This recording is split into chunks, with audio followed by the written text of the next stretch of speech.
7h-9h, les matins de France Culture, Guillaume Erner. Question du jour, des banques de plus en plus réticentes à prêter. C'est dans ce contexte que vendredi, le gouverneur de la Banque centrale française a confirmé qu'à la fin du mois, le fameux taux d'usure serait révisé en faveur d'un relèvement bien proportionné. Quels effets pourra produire cette mesure sur le marché immobilier, un marché largement bousculé par le contexte inflationniste et la remontée des taux d'intérêt? Bonjour Jean-Claude Drian. Bonjour Guillaume Erner. Vous êtes professeur à l'école d'urbanisme de Paris. On vous doit notamment les crises du logement aux presses universitaires de France. Alors il faut rappeler ce qu'est le taux d'usure et alors pourquoi on le voit réapparaître à la faveur de la remontée des taux. Le taux d'usure, c'est le taux au-delà duquel les banques n'ont pas le droit de prêter, tout simplement, pour éviter le surendettement, pour éviter des abus, disons. Et ce taux d'usure, il est révisé tous les trimestres par la Banque de France, sur la base d'indicateurs. Je ne vais pas entrer dans les détails. Une alchimie complexe, mais enfin, la Banque de France donne le taux d'usure. Voilà, elle donne le taux d'usure. Et le problème d'aujourd'hui, c'est que l'inflation fait que les taux d'intérêt, en général, les marchés financiers, les taux augmentent sur les marchés. Et le taux d'usure prend finalement du retard en étant révisé que tous les trimestres. Il prend un peu de retard par rapport à la réalité des taux de marché. Et du coup, on se trouve aujourd'hui dans une fourchette à l'intérieur desquelles les banques ont du mal à prêter parce qu'elles se financent à des taux plus élevés. Et voilà.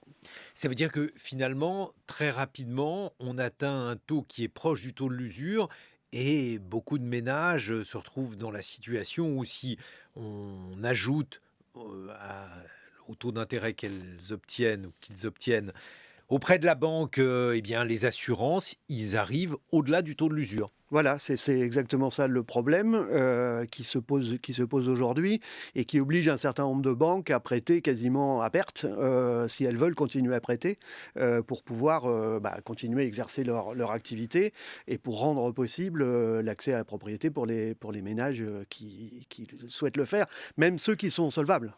Mais alors oui, c'est ça le problème, c'est qu'en fait aujourd'hui, Jean-Claude Drian, on parle d'un dossier sur deux de prêt immobilier qui est refusé par ce mécanisme. Oui, c'est ce que disent effectivement les banquiers. On a du mal à avoir des chiffres extrêmement précis parce que ça dépend des banques. Certaines banques en accusent d'autres de casser le marché ou de prêter à perte. Mais de fait, aujourd'hui, la situation est quand même particulièrement difficile parce que certes, il y a les taux d'intérêt, mais il y a aussi les prix. Les prix restent extrêmement élevés.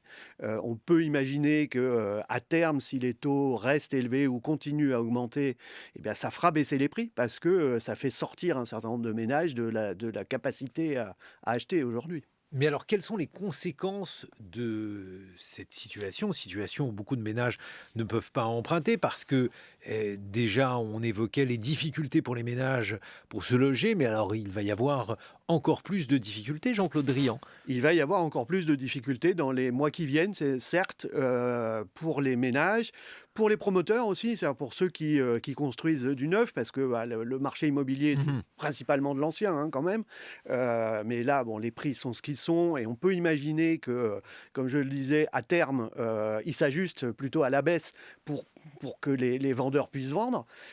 Du côté de la construction neuve et des promoteurs, c'est beaucoup plus compliqué parce que, en plus de cette question des taux d'intérêt, c'est les coûts de construction qui, eux, croissent très fortement à des rythmes qui sont aujourd'hui supérieurs d'ailleurs au taux d'inflation. Ah oui, c'est-à-dire qu'en fait, il faudrait emprunter plus pour acheter dans le neuf aujourd'hui.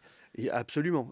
Il faudrait emprunter plus parce que les prix du neuf vont augmenter de façon importante dans les mois qui viennent à cause des coûts du matériau notamment qui ont considérablement augmenté. Mais alors, est-ce que l'on pourrait imaginer, je ne sais pas, dans l'ancien Jean-Claude Drian, que les prix diminuent du fait donc de cette conjoncture sur les taux ? C'est l'hypothèse que je fais, c'est que à terme les prix vont baisser, mais ça prend toujours un peu de temps. C'est-à-dire qu'il y a toujours un moment pendant lequel les vendeurs vont toujours espérer pouvoir obtenir le prix qu'ils attendent. Et puis, voyant que ça devient de plus en plus difficile, les prix vont sans doute s'ajuster à la baisse. À quel point, on verra. Et où surtout? Parce que j'imagine que le marché n'est pas uniforme partout en France, Jean-Claude Drian. Alors, s'ils s'ajustent à la baisse, ils s'ajusteront à la baisse là où c'est le plus cher, probablement, parce que c'est là que les difficultés pour acheter sont les plus grandes. Cela dit, il reste toujours des ménages solvables, hein. Donc c'est pour ça que ça prend du temps. Ça peut prendre plusieurs mois, voire 1 an ou 2, avant qu'on ait une baisse significative. Mais on va quand même assister là aussi, même pour les ménages qui sont solvables et qui vont continuer à s'endetter, puisque les taux ont remonté, on peut quand même imaginer, sauf si bien sûr le marché de l'immobilier s'effondre, mais ça n'est pas ce que vous prévoyez, on peut imaginer une augmentation de l'endettement des ménages. Oui, probablement. Qui dit hausse des taux d'intérêt dit de fait augmentation de l'endettement et augmentation du coût du crédit pour les ménages. Et donc, là encore, un certain nombre de ménages qui vont être en quelque sorte exclus du marché, parce que les banques vont rester prudentes. Et les consignes, d'ailleurs, du gouvernement et de la Banque de France seront sans doute de rester prudents en la matière. Qu'est-ce que ça pourrait avoir comme incidence sur le marché locatif cette fois? Parce qu'il faut que les ménages continuent de se loger. Comment pourraient-ils le faire s'ils ne parviennent pas à acheter? Ceux qui ne parviennent pas à acheter resteront locataires en quelque sorte, hein. C'est un phénomène assez classique. Et de ce fait, on va avoir une baisse on est déjà à des niveaux assez bas, hein. On va avoir une baisse de la mobilité des locataires. Et si les locataires ne bougent pas, c'est l'offre de logement qui elle-même va se durcir, hein. Et puis, il y a aussi la question des passoires thermiques aujourd'hui, avec là aussi une obligation d'emprunter là-dessus. Oui, d'emprunter ou de vendre, hein. L'impression que l'on a aujourd'hui, même si là encore, on n'a pas véritablement de chiffres et de statistiques, hein, mais c'est qu'une partie des propriétaires bailleurs qui possèdent des passoires thermiques, plutôt que de faire les travaux, vont essayer, dès que leur logement sera libéré, de s'en débarrasser le plus vite possible. Donc il va y avoir des logements remis en vente, très probablement, en la matière. Mais avec obligation, là aussi, de s'endetter pour les acheter. C'est toujours Voilà. le même mécanisme. Oui, oui. Et peut-être plus, puisque là, il y aura beaucoup de travaux à faire. Absolument. Ou alors, ils seront revendus à perte, probablement, pour certains. Peut-être que ça pourrait être l'opportunité pour un certain nombre de ménages d'accéder à la propriété d'un mauvais logement. Bon, dernière chose, donc ce taux d'usure qui devrait être révisé donc à la fin du mois, il est aujourd'hui 2,57%. Oui, pour 20 ans, c'est ça. Qu'est-ce que l'on peut imaginer, Jean-Claude Drian? Alors, je suis incapable de vous le dire.